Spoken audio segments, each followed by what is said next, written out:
جب ہم بات کرتے ہیں اسٹیبلشمنٹ یا فوج کا نام لیتے ہیں تو کہتے ہیں یہ غدار ہیں. چلو بھائی ہم آپ کا نام نہیں لے رہے. یہ ہندوستان کی فوج نے یہ کچھ کیا؟ یہ افغانستان کی فوج نے یہ مینڈیٹ چوری کیا؟ یہ ایران کی فوج نے یہاں پہ مینڈیٹ چوری کیا؟ یہ امریکہ کی فوج نے مینڈیٹ چوری کیا؟ چلو فرض کر لیتے ہیں 1 منٹ کے لیے یہ ہندوستان کی فوج نے آ کے یہاں پہ ڈبے چرائے, یہاں پہ ٹھپے مارے, یہاں پہ لوگوں کا مینڈیٹ چرایا. اگر اس نے چرایا تو پھر تم کس بلا کی دوا ہو جو یہاں پر بیٹھے ہوئے؟ تم کو جو یہ تنخواہیں مل رہی ہیں, تم کو جو یہ مراتیں مل رہی ہیں, تم کرنلوں سے لے کر جنرل جو یہ یہاں پہ ٹھاٹھے مار کے گھومتے ہو, عوام کے ٹیکس پر تم لوگ جو پلتے ہو, عوام کے ٹیکس پر کھا کھا کر تم جو ہے کلو کے حساب سے نہیں ٹنوں کے حساب سے تمہارا وزن بڑھ رہا ہے. کیا اسی خاطر تم کو یہ تنخواہیں دی جاتی ہیں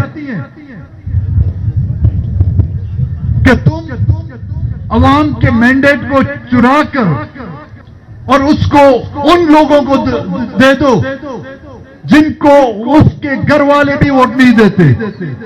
بلوچستان میں ایسے لوگ کامیاب کرائے گئے ہیں جن کو ان کے محلے کے لوگ پہچانتے بھی نہیں ہیں, جن کو ان کے گھر والے بھی ووٹ نہیں دینا پسند کرتے. وہ آج آ کر ہم پر حکمرانی کر رہے ہیں. یہاں پر اس ملک میں جو خوشحال طبقہ ہے یہ وہ اسٹیبلشمنٹ ہے جس کے 7 پشتیں جو ہیں آباد ہو چکی ہیں اس ملک کے لوگوں کے ٹیکس کے پیسے کھا کھا کر. لیکن اس ملک میں کی عوام آج بھی بدحال, بے روزگار, ایک وقت کی روٹی کے لیے محتاج ہے.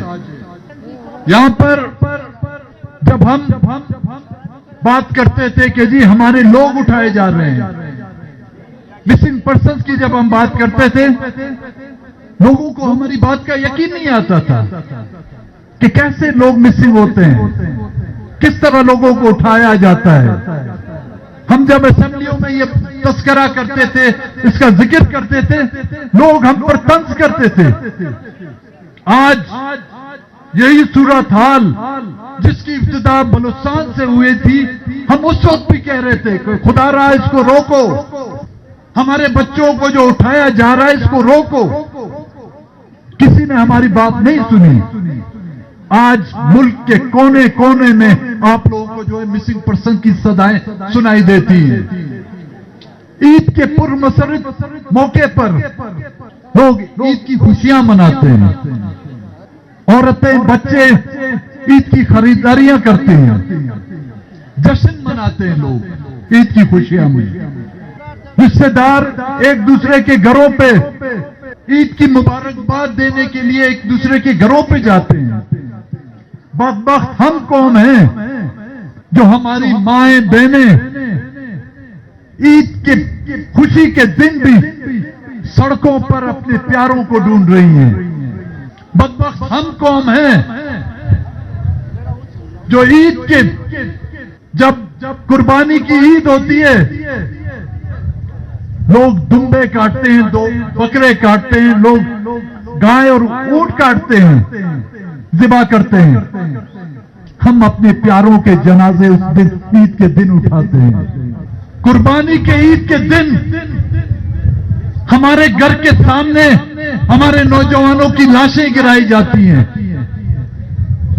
اور پھر بھی ہم سے توقع کرتے ہیں کہ ہم خاموش رہیں. ایک جانور, ایک بے زبان جانور کے سامنے آپ اس کے بچے کو ماریں یا اس کو ذبح کریں, اس کا بس نہیں چلتا, وہ چیخے گا تو ضرور. خدا کے بندو, جانور میں ہم میں تو فرق تو کرو. جب ہمارے سامنے ہمارے بچوں کو ذبح کرو گے, 10 سال ایک ماں روتے روتے اس کی آنکھ کی بینائی ختم ہو جاتی ہے اپنے بچے کو دیکھنے کے لیے.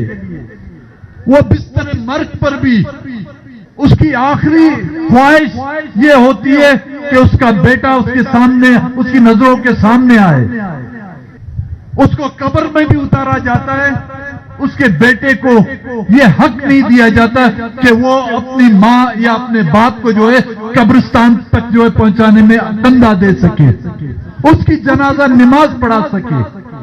کس اسلامی قوانین میں ہمارے کیا آپ لوگوں کے پاس کپڑوں کی کمی ہے؟ ایک سفید کپڑا بھی کفن کے لیے ہمارے بچوں کو آپ مہیا نہیں کر سکتے. بغیر غور کفن آپ نے اجتماعی قبروں میں ہماری بچوں کی لاشوں کو دھکیلا ان قبروں پر، اور ان پر چونا ڈالا گیا ہے کہ وہ لاشیں مسخ ہوں، ان کے چہرے مسخ ہوں اور ان کے رشتہ دار ان کو پہچان نہ سکیں. اس ظلم و زیادتیوں کے باوجود بھی ہم چاہتے ہیں کہ یہاں پر قانون کی بالادستی ہو، یہاں پر آئین کی حکمرانی ہو، یہاں پر جمہوریت پلے. لیکن اس جمہوریت کی بحالی کے لیے بھی دفعہ 144، جب یہاں پر الیکشن ہوتا ہے تو بھی دفعہ 144، جب یہاں کوئی اپنے حقوق کے لیے احتجاج کرتے ہیں تو بھی دفعہ 144. ہم نہ کسی کے دفعہ 144 کو قبول کرتے ہیں، نہ ہی کسی الیکشن کمیشن کے فارم 47 کے سے منتخب شدہ ان حکومتوں کو ہم قبول کرتے ہیں.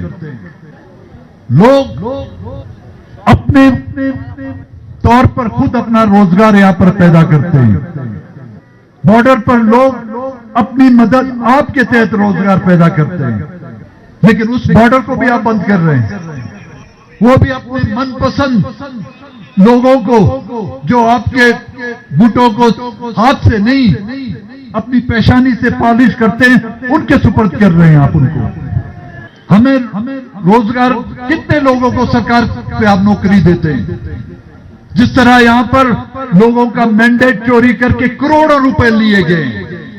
انہوں نے نہیں لیے بھائی، وہ ہندوستان کے کرنل آشم نے لیے تھے. ہندوستان سے تعلق تھا، یہاں کا نہیں تھا.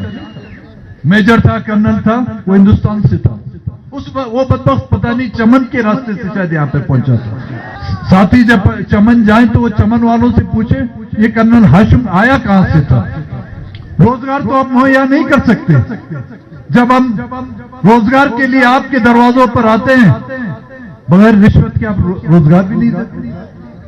آپ کا دیا ہوا روزگار ہمارے لیے جو کالی قبر ہے جو روز اول سے 1947 سے آپ لوگ ہمیں دیتے آ رہے ہیں. یہ امید رکھتا ہوں کہ ہماری یہ تحریک نہ کہ صرف بحالی آئین، جمہوریت کی پاسداری، بلکہ قوموں کی بنیادی حقوق، ہر قوم کو اس خطے میں جو وہ قوم آباد ہے وہ قوم اس خطے کی مالک قرار دی جائے گی. تب تک یہ ہماری جدوجہد جاری رہے گی. بلوچستان سے تعلق رکھنے والے وہ تمام سیاسی کارکنان خراج تحسین کے حقدار ہیں جنہوں نے سخت ترین مارشل لاؤ کا مقابلہ کیا. بلوچستان کے لوگوں کو سخت ترین آمروں کے مارشل لا نہیں روک سکے. اپنی قومی جدوجہد کے لیے، اپنی مٹی کے ساتھ محبت کے لیے، اپنے وطن کی محبت کے لیے ان کو فوجی آپریشن نہ روک سکا، ان کو چھاونیوں کے عقوبت خانے نہیں روک سکے. تو اس حکومت کو کا دفعہ 144 کیسے روک سکے گا ان کو؟ بلوچستان حکومت، میں اس کو بلوچستان حکومت نہیں سمجھتا بھائی. نہ ہی مرکز میں بنی ہوئی حکومت کو میں پاکستان کی حکومت سمجھتا ہوں. یہ اسٹیبلشمنٹ کی حکومت ہے، یہ فارم 47 کی حکومت ہے، یہ ایک نام نہاد الیکشن کمیشن کی حکومت ہے جس کو 8 فروری کو مینڈیٹ چوری کر کے آپ ایک مرغی چور کو تو گرفتار کر سکتے ہیں، آپ ایک بکری چور کو تو گرفتار کر سکتے ہیں، آپ ایک موٹر سائیکل اور موبائل چور کو تو گرفتار کر سکتے ہیں. خدا کے بندے, انہوں نے ملک کی عوام کا مینڈیٹ چور کیا. مطلب کسی کو اس کی حق کی رائے دہی کا جو اختیار دیا گیا تھا وہ چوری کیا گیا ہے. کس نے چوری کیا بھائی؟ خان صاحب, محمود خان صاحب, ایک دو ایف آئی آر کٹو. ایک تو کٹ گئی ہوگی میرے خیال میں, ایک دو اور ہو جائے.